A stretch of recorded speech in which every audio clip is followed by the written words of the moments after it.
तो पता चला कि इंसान की दो तरह की हिदायतें हैं। एक हिदायत हिदायत तकवीन, जो वो खुद डायरेक्ट देता है, जिसके बीच में कोई नहीं आता।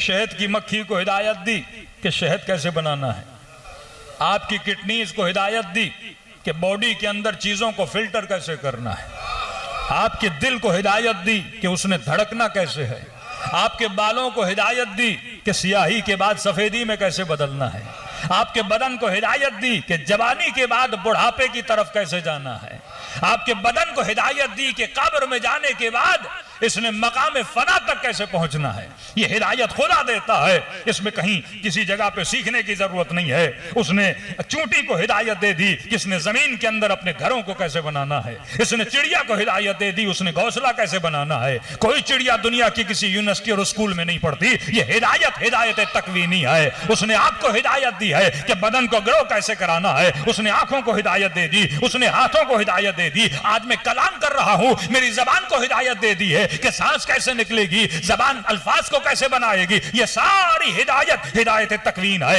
ये सिफत रहमान की वजह से है। लेकिन एक हिदायत हिदायत तशरीह है, और वो हिदायत तब तक नहीं मिल सकती जब तक सिफत रहीम शामिल न हो। और फरमाया ये हिदायत तब तक नहीं देता जब तक बंदा मांगे ना। ये दूसरी हिदायत मांगने पे मिलती है। 24 घंटा घर में बैठ जाओ पर नीयत हिदायत ना हो, खुदा कभी हिदायत विलायत अता नहीं करेगा। ये दो तरफा हिदायत है, एक एक तरफा जो सिफत रहमान, एक दो तरफा जो सिफत रहीम है। जब तक मांगोगे नहीं तब तक हिदायत दूंगा नहीं। अरबी में दो लफ्ज हैं, लफ्ज यशा और लफ्ज युरीद। युरीद का मतलब सिर्फ अल्लाह का इरादा, यशा का मतलब तेरा भी इरादा होना चाहिए, मेरा भी इरादा होना चाहिए। हिदायत की बात जब भी करता है तो अल्लाह यशा बोलता है, मतलब तू हिदायत चाहेगा तो मैं हिदायत दूंगा। अगर तू मारिफ के मकामात को हासिल करना चाहेगा, जिद्दोजहद करेगा, तो मैं खुदा तुझे हिदायत दूंगा। तो कौन रब? जो रहमान भी है, जो रहीम भी है। मतलब ये रब इसीलिए है क्योंकि ये रहमान है। अगर वो रहमान ना होता वो कभी भी रुबूबियत न करता। क्योंकि वो रहमान है, वो बादलों को उठाता है, समंदरों के खारे पानी को आसमान तक लेकर जाता है और फिल्टर करके मीठा करके वापस तुम्हारे तक पहुंचा देता है। क्योंकि वो रब है, वो एक दाने को 100 दानों में बदल देता है। क्योंकि वो रब है, तुम्हारे बदन में तवानाई अता करता है। तो इस पालने का मतलब ये नहीं जिस तरह माँ बाप पालते हैं, ये पालना हिदायत तकवीनी का पालना है। असल में दूध तो माँ देती है, लेकिन माँ के सीने में दूध किसने दिया? उस रब ने दिया।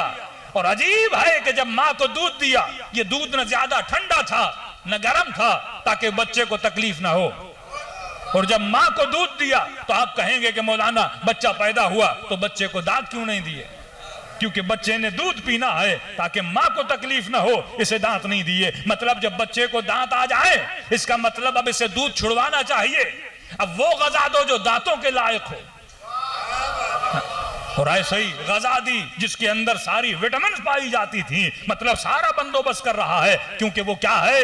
रब है। ये हिदायत हिदायत तकवीनी है जो हर बंदे को देता है, वो चाहे उसे माने या न माने। ये हिदायत खुदा ने देनी है। लेकिन एक हिदायत हिदायत तशरीह है जो सिफत रहीम की बुनियाद पे आती है, और वो मुसलमानों को देता है, वो मोमिनों को देता है। जो इस हिदायत को लेना चाहते हैं उनको ये हिदायत लेना चाहता है। तो यहां तक समझ आ गया कि अल्हम्द, शुक्र है, तारीफें हैं। यहां पे दो ही अल्फाज मिले हुए हैं, शुक्र भी उसका, तारीफ भी उसकी। शुक्र क्यों? फिर सवाल, शुक्र क्यों? क्योंकि वो रब है, क्योंकि पाल रहा है, मैं उसका शुक्रिया कर रहा हूं। तारीफ क्यों? देखिए दो लफ्ज है ना। आपने खूबसूरत तस्वीर को देखा, आप कहते हैं कितनी अच्छी तस्वीर, तारीफ की, लेकिन कभी ये नहीं कहते शुक्रिया तस्वीर। क्योंकि तस्वीर तस्वीर है, तो तस्वीर का कमाल नहीं, मुसव्विर का कमाल है। तो शुक्रिया मुसव्विर का, तारीफ तस्वीर की। दुनिया मकाम तारीफ तक तो आई, मकाम शुक्र तक नहीं आई।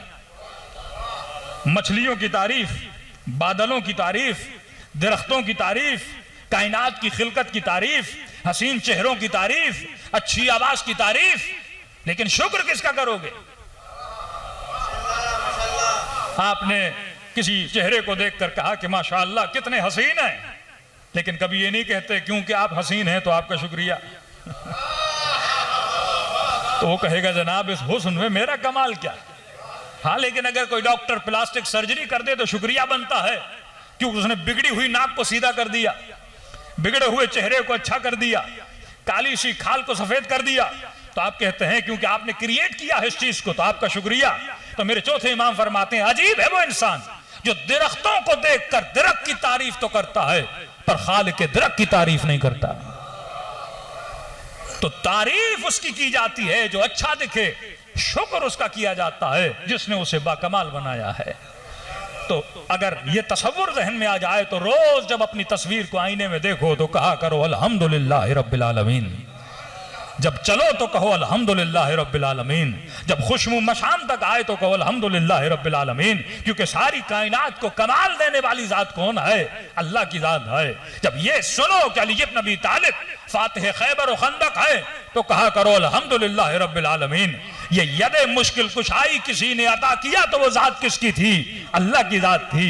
अगर मोहम्मद को नबी बनाया तो किसकी जात थी? वो अल्लाह की जात थी। ये सारे कमालात देने वाली जात किसकी है? वो अल्लाह की जात है। तभी कहो अल्हम्दुलिल्लाह रब्बिल आलमीन। ये जो कुछ हो रहा है वो सिफत रुबूबियत की वजह से हो रहा है। और वो रब क्यों है? क्योंकि वो रहमान है, क्योंकि वो रहीम है। अब इस रहमान और रहीम को समझाने के लिए एक और मिसाल देता हुआ चलूं। किसी ने मेरे चौथे इमाम से कहा कि मौला इंसान जब भी किसी के लिए कुछ करता है तो किसी एवज में करता है। हल जज़ाउल एहसान इल्लल एहसान। एहसान का बदला एहसान। आप किसी के साथ नेकी करोगे किसी बदले में, उसने शायद कल आप भूखे थे खाना खिला दिया, लिबास नहीं था लिबास दिला दिया, आपके घर का और महीने का खर्चा तमाम हो चुका था, उसने आपको पैसे दे दिए, तो आप उसके ऊपर कुछ एहसान करते हो या इज़हार मोहब्बत करते हो। तो कहने लगा कि मौला ये बच्चा जो शिकम मादर में जब से आता है उस दिन से तकलीफ देना शुरू करता है। 9 महीना मां को तकलीफ देता है, खाने में पीने में तबीयत का बिगाड़, वोमिटिंग, मुख्तलिफ चीजें इस खातून के ऊपर आती हैं, लेकिन 9 महीना इस बच्चे को पालती है, हालांकि यह बच्चा तकलीफ देता है। फिर कहा कि मौला जब यह पैदा होता है तो मजीद तकलीफ देता है, वो चाहे नॉर्मल डिलीवरी हो या ऑपरेशन के जरिए हो, किसी भी सूरत में तकलीफ मां को होती है। और कहा कि मौला पैदा होने के बाद तकलीफें खत्म हो जाएं, लेकिन नहीं, तकलीफें फिर शुरू हो जाती हैं।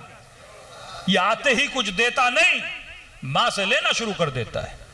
उसका दूध पीना हो, उसकी गंदगी की सफाई करनी हो, कि इंसान को घिन आए जिस गंदगी से, लेकिन बड़े प्यार से बड़ी मोहब्बत से माँ इसकी सफाई भी करती है, इसे साफ सुथरा भी रखती है, पूरी पूरी रात इस बच्चे के लिए जागती भी है।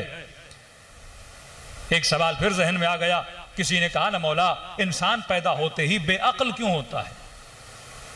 अच्छा होता हम पैदा होते बड़े होशो शऊर में होते, सिफत रुबूबियत की सिफत इसके अंदर है। इमाम ने कहा यह भी सिफत रहमान और रहीम की वजह से है कि खुदा ने तुझे पैदा होते ही बेअक्ल बनाया। का मौला क्यों? का क्योंकि रब नहीं चाहता था तू शर्मिंदा हो। का क्या मतलब? इमाम ने कहा होश और शऊर है। कहा मौला?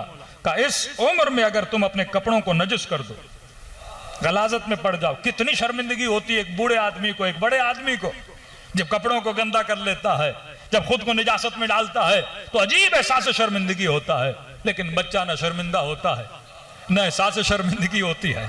का क्योंकि अल्लाह को पता था ये 2 साल तक निजासत में रहेगा या 3 साल तक निजासत में रहेगा। खुदा इसे साहिब अक्ल नहीं बनाता ताकि मेरा बंदा मेरी दी हुई चीज की वजह से कहीं एहसास शर्मिंदगी में न चला जाए। का ये भी सिफत रहमान की वजह से है। लेकिन फिर कहा कि मौला सवाल वही का वही है, ये बताइए कि बच्चा पैदा हो शिकम में हो तो तकलीफ, पैदा होने के बाद तकलीफ, 3-4 साल तक माँ पूरी पूरी रातें जागती है, तकलीफ देता है। का मौला बच्चा तो तकलीफ दिए जा रहा है, लेकिन यह समझ नहीं आता कि माँ इससे इतनी मोहब्बत क्यों कर रही है। मोहब्बत एवज में होती है, बच्चा कुछ दे तो माँ मोहब्बत करे। शिकम में भी माँ को कुछ भी नहीं दिया, लेता रहा, उसके खून और गोश्त से बना, पैदा हुआ तो उसका दूध पीता रहा, जब तक 6, 7, 8 साल का ना हो ये माँ को तकलीफ में रख के रखा। कब मौला ये मोहब्बत किस वजह से? मेरे चौथे इमाम ने फरमाया इस मोहब्बत के दरमियान न बच्चे का कमाल है न माँ का कमाल है। का मौला फिर कमाल किसका है कि मां इतनी जुड़ जाती है इस बच्चे के साथ। ये कहा कमाल उस रब का है जिसने मां के दिल में इस बच्चे की मोहब्बत को रखा हुआ है।